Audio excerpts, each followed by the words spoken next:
Imagine facing an enemy you've outsmarted at every turn, only to see them rise with an ancient weapon in hand, ready to shatter your strongest defenses. What happens when the tide turns and you're no longer the hunter, but the hunted? Fress stood atop the crystalline ramparts of outposts VEDA-9, his hardened outer shell gleaming under the violet light of the binary stars overhead as he surveyed the desolate battlefield before him, littered with the charred remains of human assault vehicles and the broken bodies of their soldiers. A sense of smug satisfaction settled in his core. Another glorious day for the Fress Imperium. He chittered to his subordinate, Fress. How many human waves did we repel today? Fress. Outer casing rippled in a gesture of amused disdain. 3, Commander, each more pitiful than the last. They persist in hurling themselves against our energy barriers, as if sheer stubbornness could overcome superior Fress technology. Fress allowed himself a moment of pride.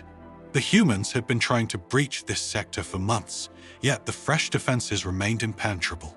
It was almost comical watching these tall, soft-bodied creatures scurry across the battlefield like insects, only to be vaporized by Fress plasma cannons or disintegrated against the energy shields at just over 3 feet tall. Fress knew that humans found his kind and intimidating. At first glance, with their rounded bodies in tough bark-like exterior, the Fress had been likened to ambulatory acorns by human prisoners, but appearance, as the humans were learning, could be deceiving. Commander, a young soldier named Fress approached his shell, still smooth with youth. The latest intelligence reports have arrived from High Command. Fress accepted the data crystal, inserting it into the receptor at the base of his shell. Information flooded his consciousness. Casualty reports, negligible for the Fress, catastrophic for the humans. Resource allocations, strategic assessments, all pointed to one irrefutable conclusion. The Fress were winning this war and winning it handily. It seems the human leadership grows desperate. Fress announced to his officers they're pulling forces from the Orion front to reinforce this sector. They still believe they can break through our lines. He let out a series of rapid clicks, the Fress equivalent of derisive laughter as night fell and the binary stars dipped below the horizon. Fress retired to his command pod. He allowed his outer shell to relax slightly, basking in the nutrient mist that filled the chamber. Tomorrow would bring more human assaults, more futile attempts to overcome Fress superiority, and Fress would be there, as he had been for the past stellar cycle, to send them screaming back to their primitive colonies just before he entered his regenerative cycle. A stray thought crossed his mind. The humans had proven surprisingly resilient for such a technologically inferior species, and time and again they had adapted their tactics, invented new weapons, found ways to survive where any logical assessment said they should have perished. But in the end, Fress reminded himself it wouldn't matter. No amount of human ingenuity could stand against the full might of the Fress Imperium. Their victory was as inevitable as the rise of the binary stars. As he drifted into unconsciousness, Fress allowed himself to imagine the accolades he would receive when this war was finally over. Perhaps they would erect a monument in his honor, commemorating the Fress commander who broke the back of the human resistance. Little did Fress know that far above in the inky black of space, human ships were approaching. Ships carrying a cargo would soon shatter his world and rewrite the very nature of this interstellar conflict. The first hints of trouble came in the form of fragmented transmissions from the Epsilon sector.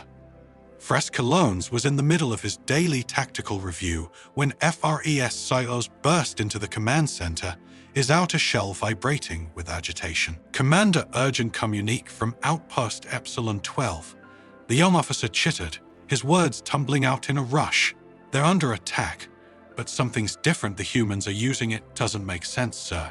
Fress felt a flicker of irritation. Calm yourself. Fress silos, what does make sense? Speak clearly. Fress silos took a moment to compose himself before continuing, sir. They're reporting that the humans are using primitive weapons, bladed weapons, sir.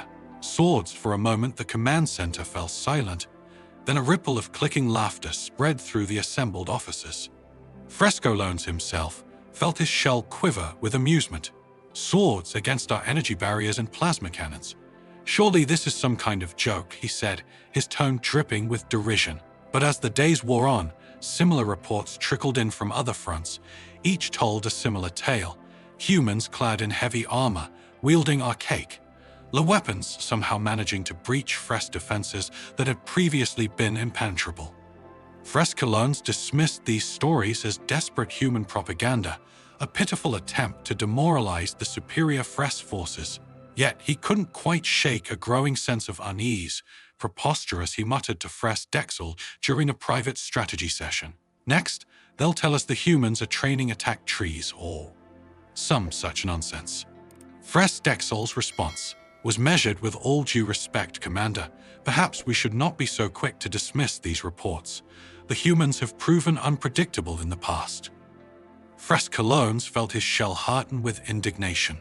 Are you suggesting that we, the mighty Fress, should fear humans with swords? I expected better from you, Fress Dexel. Despite his bravado, Fress Colones ordered increased surveillance of the surrounding space. If the humans were indeed planning something, he was determined to be prepared.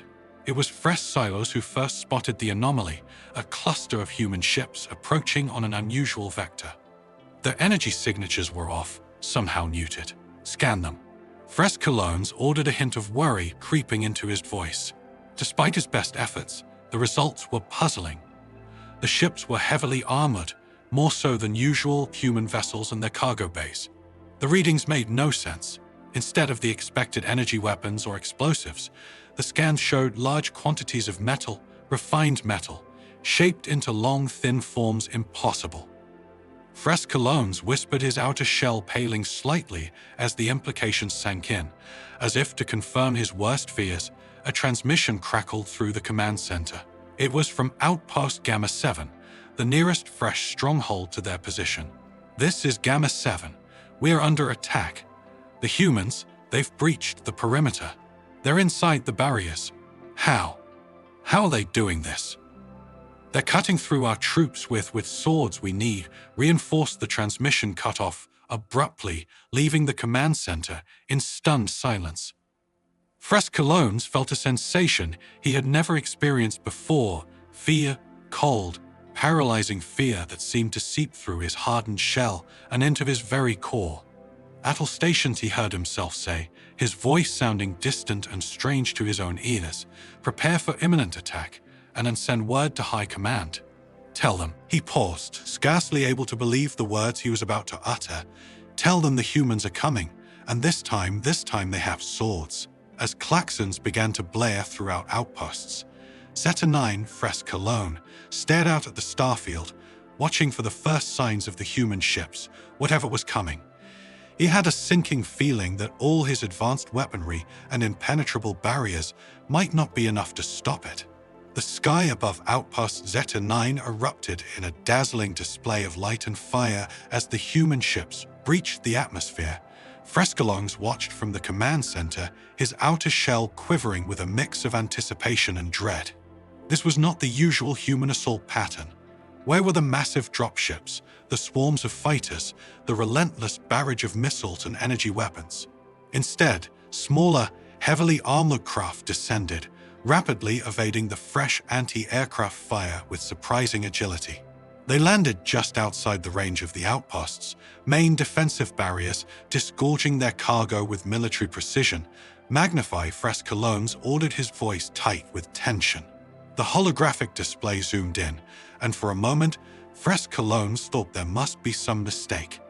The figures emerging from the human craft were bizarre. They were encased in bulky, gleaming armor that made them appear even larger and more intimidating than usual. But it was what they carried that truly defied comprehension. Swords, actual metallic blades, glinting in the harsh light of the binary stars. A ripple of disbelieving clicks and whistles spread through the command center. Fress Dexel voiced what they were all thinking. They can't be serious. This is madness. Fress Colones felt an unexpected urge to laugh. After all their technological advancements, after all the devastating weapons they had faced, the humans had resorted to this. It was almost pitiful. Activate the primary barriers, he ordered, a note of smog, confidence returning to his voice. Let's show these primitives the folly of bringing blades to an energy fight. The massive energy field sprang to life, a shimmering wall of pure power that had repelled countless human assaults. Fress allowed himself a moment of satisfaction. Whatever strange strategy the humans were attempting, it would break against their defenses like all the others. But then something impossible happened. The armored human figures charged forward. Their swords held high. Fress waited for the inevitable. The humans would be vaporized the moment they touched the barrier, their primitive weapons useless against fresh technology, except they weren't. But to the utter astonishment of every Fress watching, the humans passed through the energy barrier as if it wasn't there. Their armor seemed to shimmer and flex, somehow absorbing or deflecting the massive energies that should have annihilated them. Impossible, Fress screeched, his composure finally breaking. How are they? His words were cut short as the first human warrior reached the Fress front lines with a swing of its massive sword. It cut through 3 Fress soldiers as if their hardened shells were made of paper. Panic erupted among the Fress ranks. Their energy weapons, so devastating against unprotected human flesh, seemed to glance harmlessly off the advanced armor of these new attackers, and when the humans closed to melee range, the Fress found themselves woefully unprepared for close combat. Fress watched in horror as the battle quickly turned into a rout. The proud Fress soldiers who had sneered at human infantry for so long were being cut down by the dozen. The sound of metal slicing through hardened Fress shells filled the air, punctuated by the screams of the dying and the war cries of the human warriors. Fall back, Fress heard himself shouting, though it felt like the words were coming from someone else. Regroup at the secondary defense line. Activate all reserve units. But even as he gave the orders, Fress knew it was too late. The impenetrable defense that it held for months was breached in a matter of minutes. The unstoppable Fress war machine had finally met its match, not in some technological marvel, but in humans wielding swords and shields like their ancient ancestors. As he watched his carefully constructed defenses crumble, Fress felt something fundamental shift within him, the certainty of Fress superiority. The bedrock upon which he had built his entire worldview was shattering before his eyes, and the battle was far from over. The human warriors, their armor stained with Fressicorps, were advancing on the command center. Fress realized with a start that he was about to come face to face with these terrifying new adversaries for the first time in his military career. Fress found himself preparing not for victory, but for survival. Alarms blared throughout the command center as Fress frantically coordinated what remained of his forces. The sounds of battle drew ever closer. The clash of metal on hardened Fress shells, the hum of energy weapons firing uselessly, and the terrifying war cries of the human warriors. Fress Dexol status report. Fress demanded, his usual composure shattered. Fress Dexol's shell was pale. A sign of extreme stress in their species, sir. We've lost the outer perimeter entirely. Our troops are in disarray. These humans, they're not just breaching our defenses, they're slaughtering our soldiers. Fress felt his core churn with a mix of fear and fury. This couldn't be happening. The Fress were superior in every way. How could humans with primitive weapons be defeating them? Activate the internal defense grid, he ordered. Flood all corridors leading to the command center with plasma that should stop them for a moment. Hope flickered as the sounds of battle seemed to recede. Then horrifyingly, they resumed, louder than ever. Impossible. Fress chittered. In panic, they're walking through the plasma fields. Their armor is resistant. Realization dawned on Fress. The humans hadn't regressed to primitive warfare. They combined their ancient techniques with technology advanced enough to counter the Fress's greatest weapons. It was a level of ingenuity he'd never anticipated. All personnel prepare for close combat.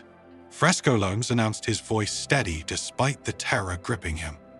We are fresh. We will not fall easily. The door to the command center buckled under a tremendous blow again, and again on the fourth strike, it crashed inward, revealing a nightmarish sight. A human warrior stood in the doorway. Its armor scorched and dented, but still intact in its hands, it held a massive sword that hummed with barely contained energy. The helmet retracted, revealing a face that seemed to Fress Colognes, both barbaric and terrifyingly intelligent, in the name of humanity. The warrior's voice booed surrender. Fress Colognes felt something snap inside, him with a screech of defiance. He charged at the human, his clawed appendages extended. He was a fresh commander, and he would die before he surrendered. The human's movement was blindingly fast. The sword arsed through the air, and Fress Colognes felt a searing pain as his outer shell was breached for the first time in his life. He tumbled to the ground, leaking vital fluids as he lay there watching his fellow Fress either surrender or meet a similar fate. Fress Colognes was struck by the horrifying truth. The Fress had become complacent, reliant on their technology, but these humans, they had taken the best of their past and their present, becoming something more dangerous than the Fress could have ever imagined. The human warrior approached, Fress Colognes' sword pointing at what passed for his throat. "Do you yield?" the human asked, voice firm but not unkind.